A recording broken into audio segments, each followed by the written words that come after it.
Welcome to another episode of Behind the Badge, Orange County. I'm Ross Nemiroff, and today we're going to take a look at two canine units in Orange County, Fullerton Police Department Canine Unit, as well as the Fountain Valley Police Department Canine Unit. We're going to give you a front row look on how they train their dogs on a daily basis and how they prepare them for every day in the field. Fullerton Police Department, get 5 seconds to make yourself known, or police officers will need to find you.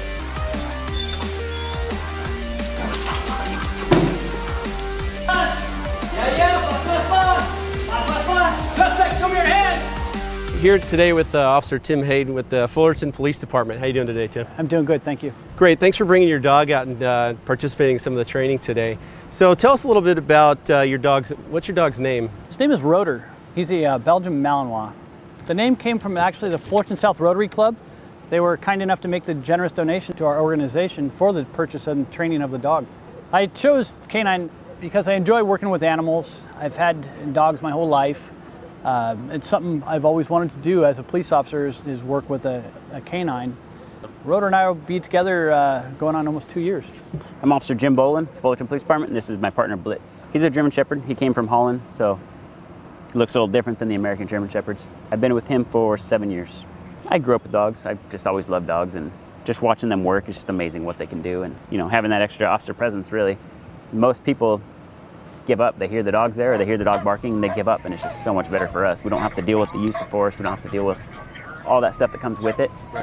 So 99 times out of 100 that people hear the dog, they hear that warning, they give up. They don't want to get bit, and so it works out really good for us. All the partners you've ever had, is this your best partner? He is. He doesn't care where we go. He doesn't talk back. And What are some of the myths that you can tell us that are dispelled in the canine world? I think the biggest one is that the dogs are mean.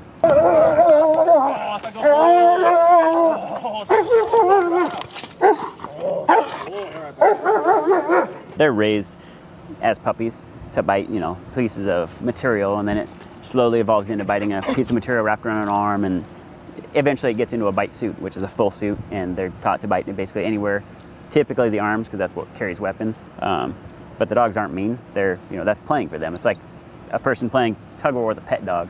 I'm John Miller. I work for Fullerton Police Department, and this is my canine partner, Mueller. A lot of people have a misconception that the dogs are mean. There are mean dogs that are canines. There's a lot of mean Chihuahuas too, Right. But it's a case-by-case basis. This guy will lick you to death, but he does his job. They're not mean. That's what they've been trained to do. How much training did he receive before he was certified to go on the street and work? Rotor and I actually went through a 10-week training course, 5-week intense at a canine academy, and then another 5-week on-the-job training with where we shadowed another handler. They're already trained in the apprehension, but we get them to get familiar with us. We teach them narcotics at that point, and then we train every Tuesday. My name is Bill Hughes. I'm a police officer with the City of Fountain Valley with the Canine Unit. I have a German Shepherd. His name is Pero. He's 5 years old. Yeah, we'll basically train anywhere that people will allow us to train. So what happens is every week the handlers get together and we decide who's going to host the training, and it's our job as handlers and people in this unit to go out to businesses and residents in our city and find suitable locations. What we're trying to do is to mirror or mimic obviously real life applications for the dogs, right, to give them that practical experience. What type of training devices do you use to train the dog on a daily basis, and what did we see out here today that was used? When we do apprehension work, some of the tools you saw today were the bite suit, and then we also use a muzzle blade. John, we saw you today getting bit up quite a bit by these dogs out here. What's it like to actually have a dog clamp onto your arm here? To actually have the dog clamp on, you will feel pressured. You'll bruise inside the suit as well.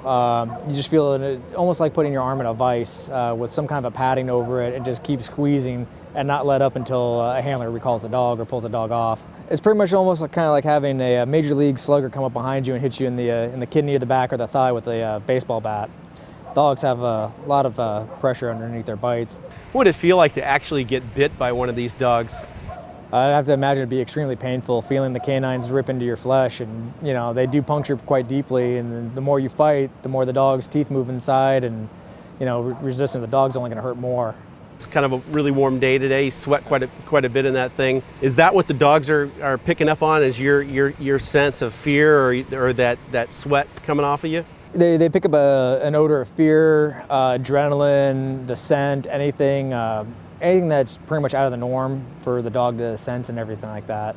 So you hear a lot of trainers talk about a fear scent. Some agree with it, some disagree with it. From what I've seen from my training experience is that your new agitators put off a lot of adrenaline because they get nervous to be in the bite suit the first couple times, and the dogs will find them a lot quicker. If you put me in the bite suit, I don't get nervous or anything because I've been doing it for so long now, where it's a little harder for the dogs maybe to find. The biggest thing that they're actually is the scent of the person, but the big adrenaline dump that suspect is putting off, so the dogs will find them a lot quicker. They're typically used on bigger crimes, usually felonies or misdemeanors involving weapons, things like that.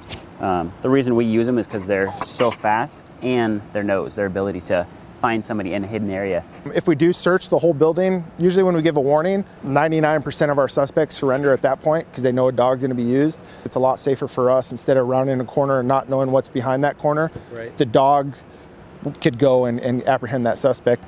You might have a person that bailed out of a car or on a pursuit or something like you were talking about, and they're hiding in a big brushy area or a field. They could be laying down, and we could be literally walking right up to them and step on them before we see them. But with the dog, they're going to be able to go and pin them down and bite, hold them, keep them in place. It allows us to get to them a lot safer and easier. They also do what's called article searches. So you have a guy running and he throws a knife or a gun or something like that during a pursuit. Right. We can go back and backtrack that general area, and as long as nobody's been walking through it or trampling, disturbing the ground in that area, you can go out and pick something out that's been dropped recently. So it's amazing the stuff they can do. The dogs for us in law enforcement are a tool.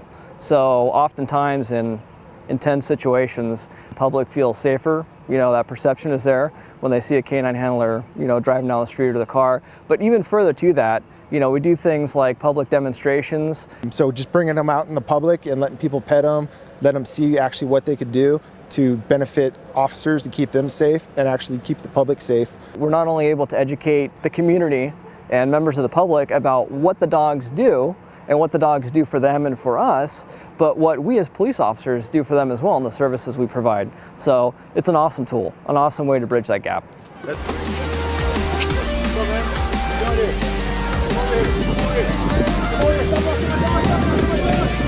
Come on,